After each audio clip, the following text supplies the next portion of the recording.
Dahod bypass સતી તોરલ હોટલથી રાજસ્થાનને જોડતો national હાઈવેની હાલત તો તમે જોવા જનતા પાસેથી ટેક્સના નામે ટોલ ટેક્સ હાઈવે ઓથોરિટી કરોડો રૂપિયા ઉઘરાવે છે, પણ સુવિધા તો જુઓ, રૂટની હાલત જુઓ. મિત્રો, હવે આનો એક જ ઉપાય છે.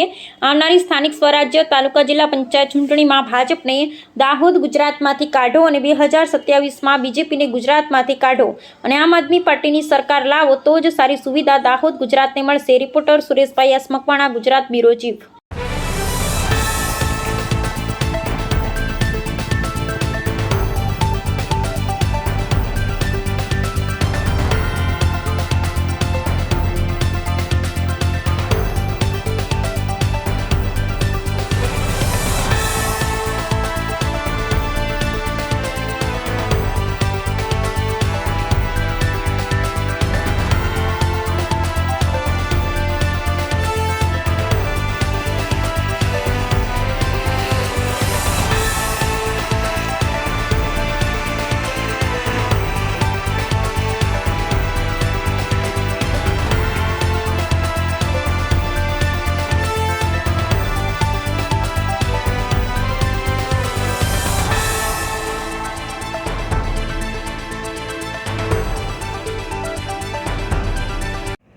નમસ્કાર મિત્રો, તમે જોઈ શકો છો આ દાહોદનો વિકાસ.